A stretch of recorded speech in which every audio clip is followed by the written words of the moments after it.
Okay, so I haven't done a traditional Bible study. I say traditional. I haven't done like a sit down Bible study with me video basically since I got married, because I've been in my master's classes. I graduated with my BSW, a lot of transitioning obviously, and I've never got around to getting a set schedule for making and recording videos. So what I'm going to do today is I kind of already, sorry, I bumped you. As you can see, I already did the journaling, and normally what I would do when I made these videos all the time is I would like time-lapse myself doing it, and then I'd talk over it in a voiceover. But clearly we can't do that now because I already journaled in it. So we're going to do Deuteronomy 32, and how I'm going to do this is that I'll just read through it, and then each time I hit a highlighted portion, I'll just read whatever I wrote down, and then I'll kind of explain a little bit of what this is, and that'll be the video. So starting out in Deuteronomy 32, it says, "Give ear, O heaven, and I will speak."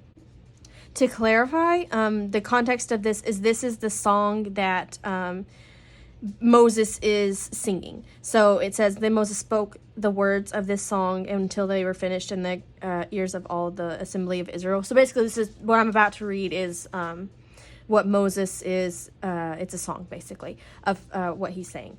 Just to give context, because I know it can be really confusing to just jump into a chapter and then not really know what's going on. But it says, "Give ear, O heavens, and I will speak. And let the earth hear the word of my mouth. May my teachings drop as rain, my speech distill as the dew, like gentle rain upon tender grass, and like like showers upon the herb. For I will proclaim the name of the Lord, ascribe his greatness to our God." And so this is highlighted in yellow. So the yellow, this is what I wrote about this. So I wrote down, the goal of my life, what I want to do above all else, is to proclaim the name of the Lord and the great goodness that he has shown me. So it's just my kind of personal thought about this verse, which is to give a very, very quick, concise explanation on how I study the Bible, which I have 400 million videos. I'll try to link one, but I don't know if I'll remember. So you can just stalk me until you find it. But what I do is I write down personal thoughts, personal feelings, quotes that relate to what I'm reading. Maybe it's a quote I remember from some preacher who I've listened to or something like that.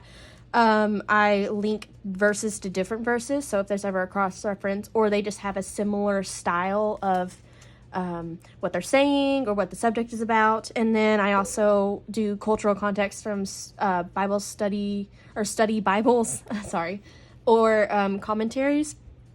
And so this one is more of a personal anecdote for the verse. To move on, the rock, his work is perfect. For all his ways are justice. A God of faithfulness without iniquity. Him and upright is he. A God of faithfulness and without iniquity, just and upright is he. So this verse is tied to this whole thing. So what I do here is, I don't know if you follow my Instagram. If you don't, I do what I call verse breakdowns. Other people call it verse mapping.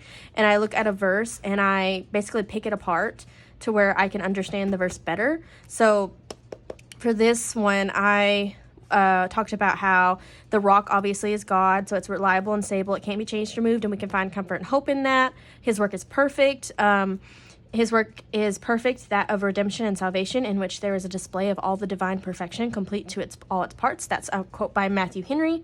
And then, for all his ways are justice, this yellow, I said, all his dealings are directed by justice, and we might not always view it as justice, but it is always true.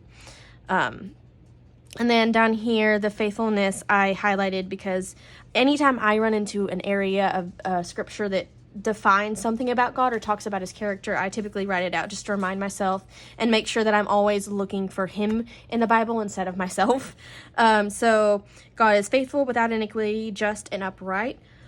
And then without iniquity, I wrote, he cannot sin. If he were to sin, he would not be God. And then just and upright, I wrote down, his actions are rooted in justice and wisdom, and he is just and upright. And at the bottom, this is where the cross-referencing comes into place, because these verses are either have similar wording or they talk about the same subject.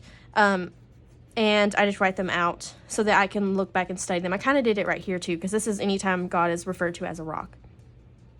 And so moving on, it says, we're starting back into verse, I'm sorry, I'm blind. Is that a 5? Yeah, 5. They have dealt corruptly with him. They are no longer his children because they are blemished. They are crooked in a twisted generation.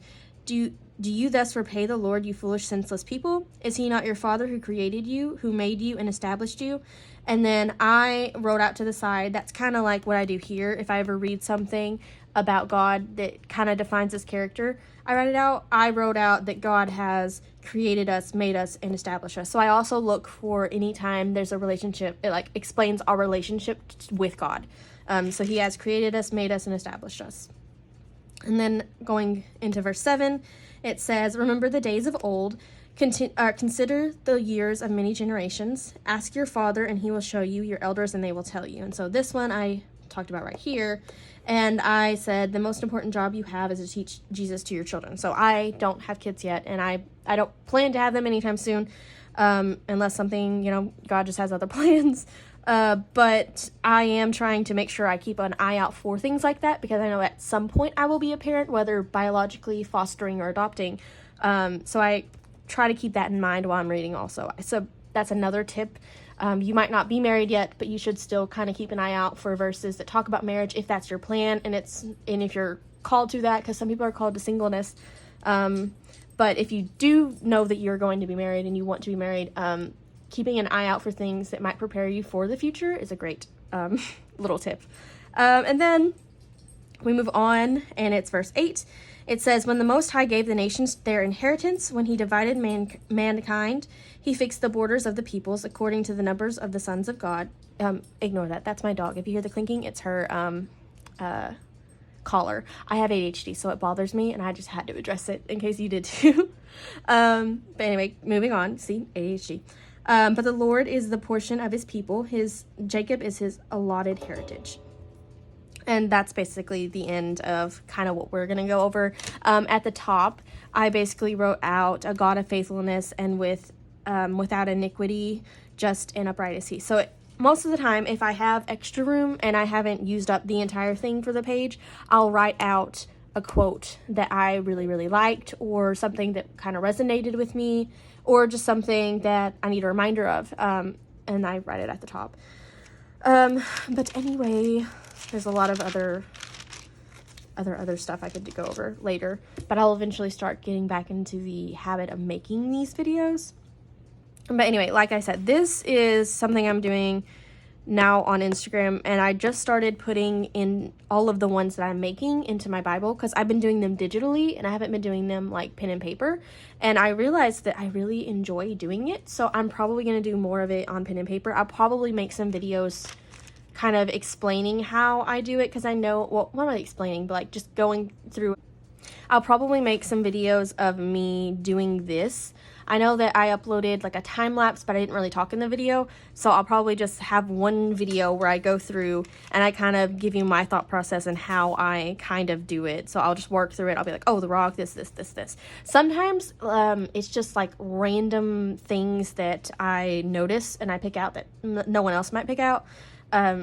So I can't really explain a process, because there's not really a process. It's just whatever there is at the time. But anyway, I hope this video was helpful and that you learned something, and I will try to do more of these, because I used to do them all the time, like a year or so ago, but then I kind of, like I said, I got out of schedule because I got into grad school and a lot of other things. I also got married, so that kind of threw me off for a while, because I had to move, or he had to move in, and it was, anyway, my point is that I'm going to try to get better about doing them, and I'll post another one soon, so I'll see you then.